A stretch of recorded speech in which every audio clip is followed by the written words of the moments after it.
A warm welcome, dear students. I hope and pray that you are keeping healthy.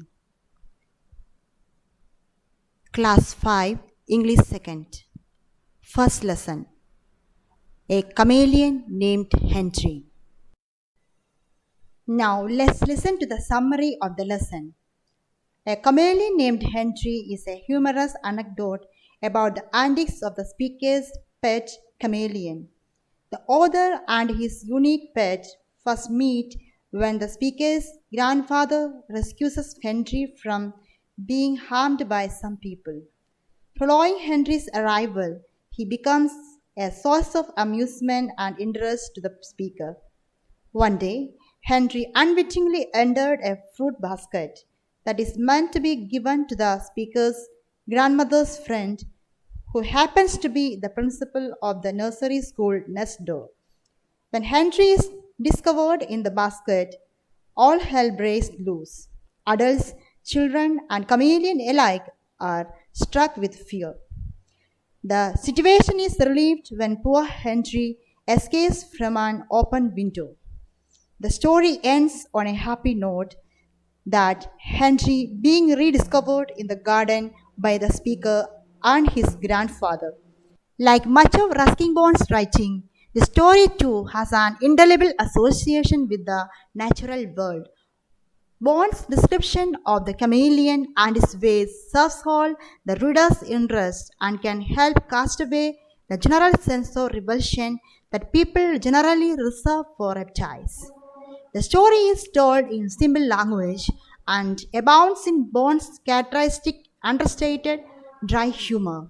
A Chameleon Named Henry by Ruskin Bond. This is the story of Henry, our pet chameleon. Once, when grandfather was visiting a friend, he came upon a noisy scene at the garden gate. People were shouting, throwing stones, and waving sticks. The cause of this disturbance was a chameleon that had been sitting calmly on a shrub. Someone claimed that the chameleon could poison people 20 feet away simply by spitting at them. Grandfather was just in time to save the chameleon, and he brought the little reptile home. That chameleon was Henry, and that was how he came to live with us. Henry trusted nobody and treated my friendliest gestures with suspicion. I would tickle him gently in the ribs. This always made him very angry. He would blow himself up to an enormous size, sit up on his hind legs and sway from side to side, hoping to frighten me. Opening his mouth very wide, he would let out an angry hiss. But he was a harmless fellow.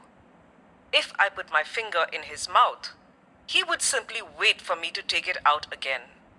I suppose he could bite, but he was convinced that his teeth were there only for the purpose of chewing food, not fingers.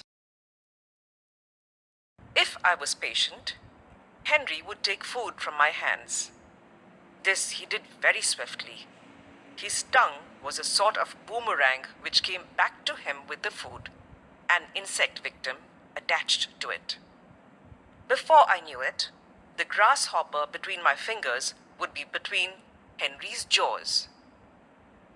Henry's eyes were his most remarkable possession.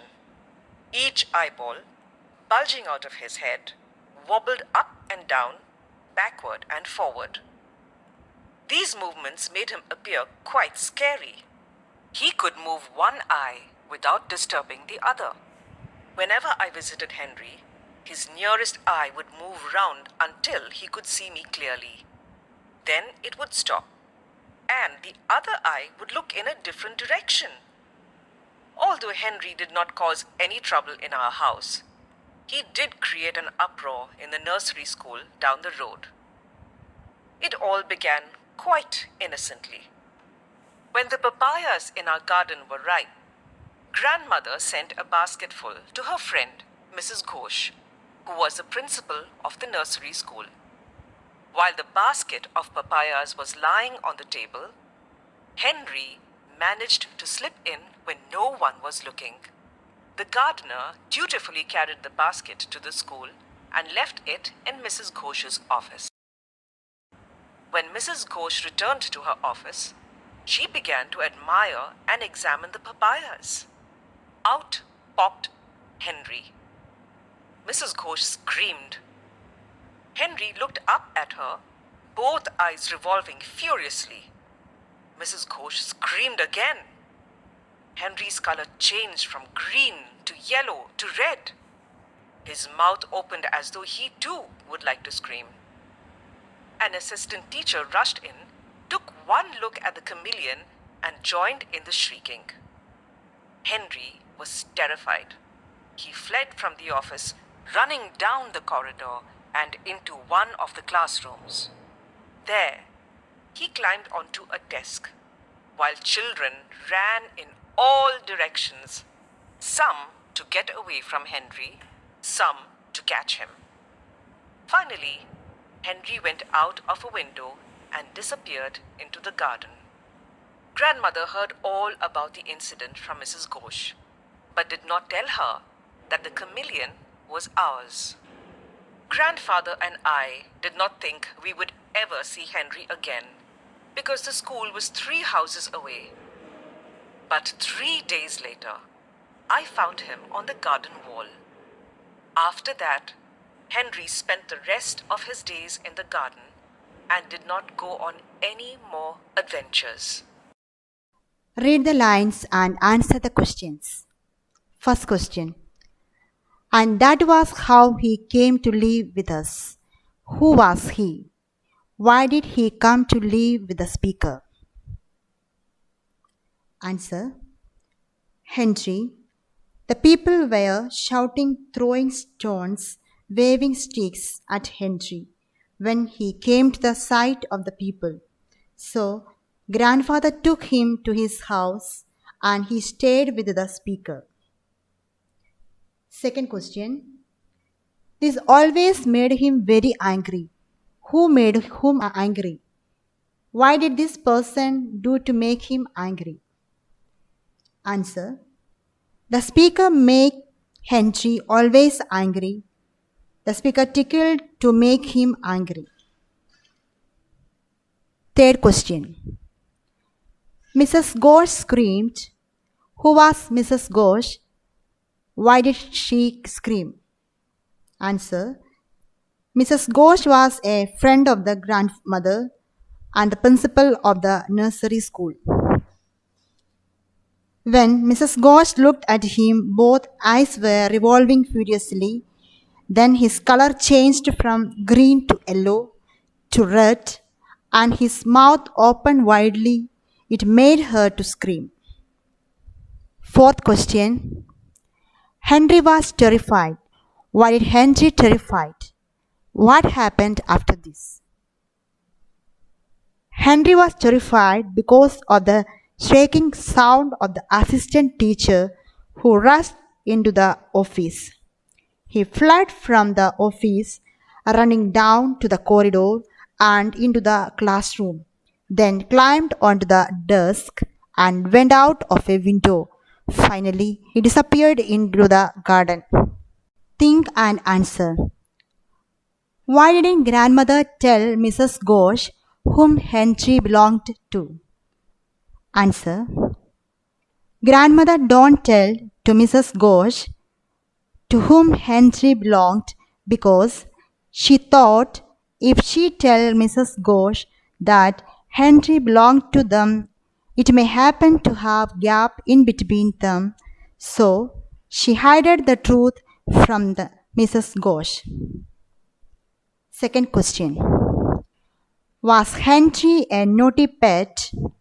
Did he scare Mrs. Ghosh and the students on purpose? Answer. Henry was not a naughty pet. He scared Mrs. Ghosh and the students with the purpose of escaping himself from them. Third. Why do you think Henry never went on adventures again? Answer.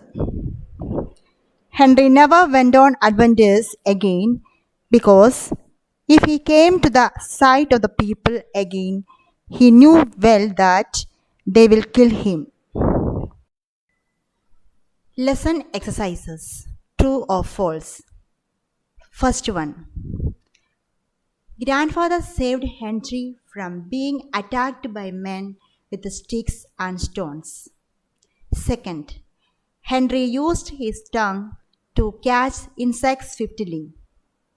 Third, grandmother placed Henry in the basket of papayas. Fourth, the children were very calm when Henry entered the classroom. Fifth, Henry returned to grandfather's garden on his own. Answers of the true or false. First, true. Second, true. Third, false. Fourth, false. Fifth, true. Place apostrophe in the correct position in these sentences. Note down where the apostrophe is placed. First, chameleons' tongues are very long. Answer, chameleons. Second, during spring, the trees' leaves are bright green. Answer, trees. Third, the girls' cricket team won the match yesterday. Answer, girls. Fourth, all of the dancers' clothes are blue. Answer, dancers. Fifth, the cattle's bells jingled when they moved. Answer, cattles. Sixth, the section for women's clothes is on the other side. Answer, women's. Word meanings. Gestures. Movement of head or limbs to express an idea or feeling. Suspicion.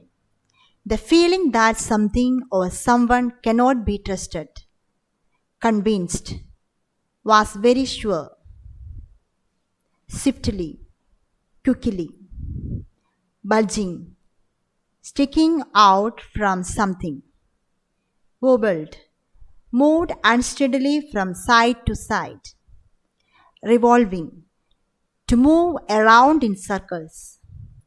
Furiously. Here, quickly with lots of energy. Striking. Loud shouting and screaming. Homework. Read the lesson. Learn new words. Learn the question answers. Write down the exercises. I hope that you might have enjoyed this class. Thank you.